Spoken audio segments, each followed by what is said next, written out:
Good afternoon, my Real News Media TV family. Welcome back to the channel for another news update for March 14, 2024. And in the news this afternoon, female security guard dead after being hit by car in St. Mary. A female security guard died as a result of injuries she sustained upon being struck by a motor vehicle along the Trinity Main Road in St. Mary on Monday. The deceased is a 34-year-old Afia Archer, who was assigned to the Tax Administration Jamaica office in Port Maria, St. Mary. She succumbed to her injuries in hospital on Tuesday. Reports from the Port Maria police are that about 7:45 a.m. on Monday, Archer was crossing the roadway when she was hit by a gray Toyota Probox motor car that was heading towards Port Maria. She sustained multiple injuries and was assisted to the hospital, where she died the following day. Police investigations are ongoing into the development. Conviction quashed. Privy Council sends a cartel case back to local appeal court. The Privy Council has ordered that incarcerated dancehall artist Vybz Kartel and his 3 co-accused have their convictions quashed for the murder of Clive Lizard Williams. The Judicial Committee of the Privy Council has unanimously concluded that the appeals should be allowed and the appellant's convictions should be quashed on the grounds of jury misconduct, and that the case should be remitted to the Court of Appeal to decide whether to order a retrial of the appellants for the murder of Clive Lizard Williams, the Privy Council stated.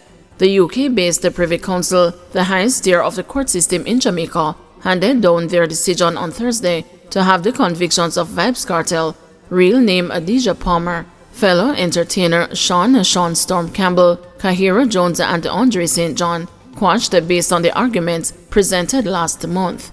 On February 14 and 15, the appellants presented arguments on whether trial judge Lennox Campbell should have allowed the telecommunication evidence, which was obtained in a manner that allegedly breached Palmer's constitutional rights to privacy, into the trial.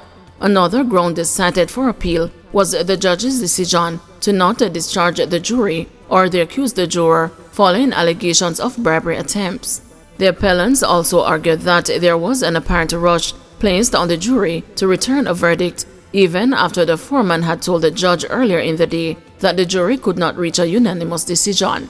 In April 2014, Kartel was sentenced to life in prison with the eligibility of parole after serving 35 years of his sentence. His co-accused were also handed life sentences, with Sean Storm and Jones being eligible for parole after serving 25 years and St. John being eligible after serving 15 years. The 4 men first attempted to appeal their sentences in the Court of Appeal, but they were upheld. Fire Brigade urges caution after Spanish Town blaze linked to cocaine.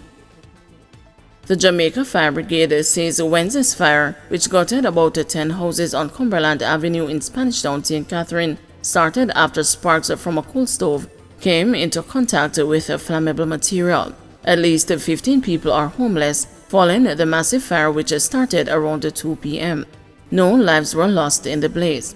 Superintendent Dennis Lyon, commander for the St. Catherine Division of the Jamaica Fire Brigade, said the fire could have been avoided. He is urging residents not to leave cooking unattended to prevent a recurrence of Wednesday's fire.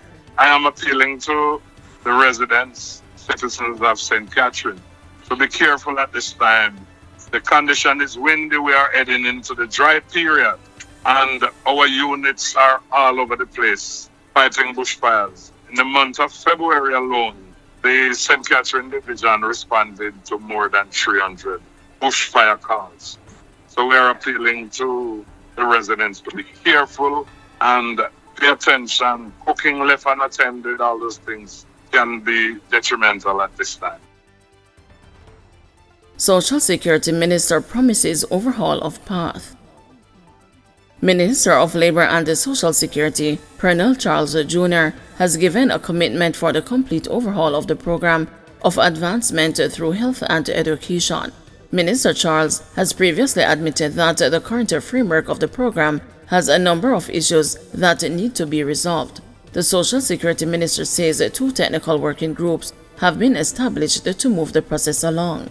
One of the technical working groups will be reviewing and providing recommendations just based on the technical design of path.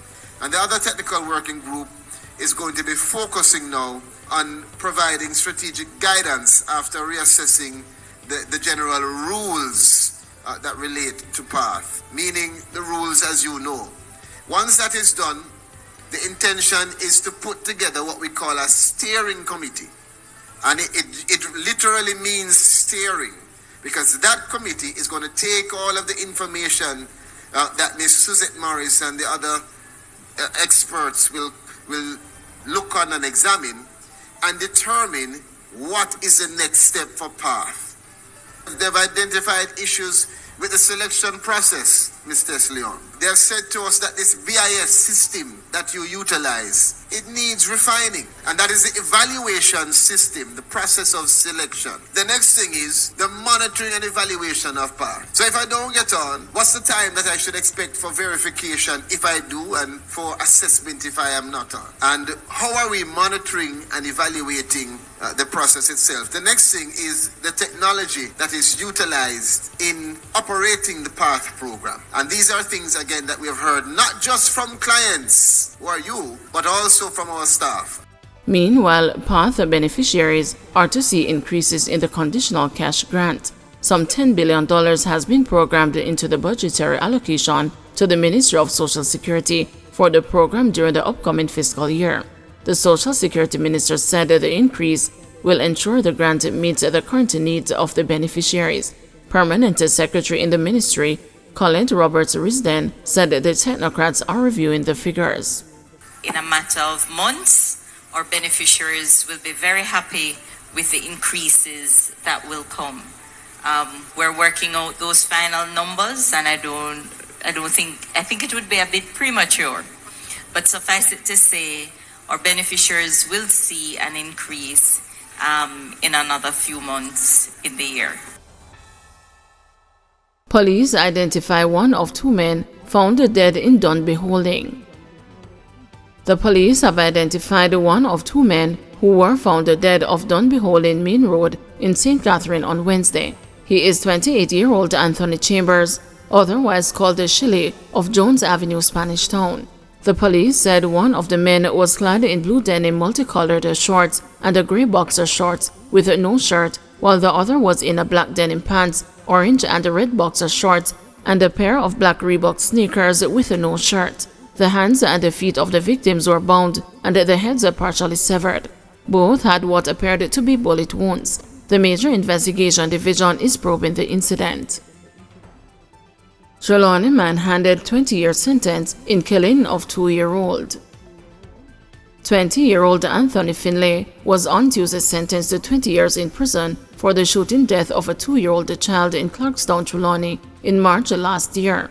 Finlay will be eligible for parole after serving 10 years.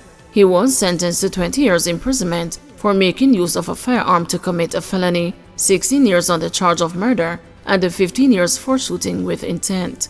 The sentences are to run concurrently. The judge took into account Finlay's age, the age of the deceased, and the use of a firearm in a dispute in determining the sentence. It was reported that about 7:50 p.m. on March 12, 2023, 2-year-old Adrian Campbell was seated in the back of a car while Finlay's cousin was in the driver's seat. Finlay, armed with a handgun, walked up to the driver's window and fired at the man with whom he had a dispute. But the man drove off, resulting in the shot missing him and hitting Adrian. The child was pronounced dead at hospital.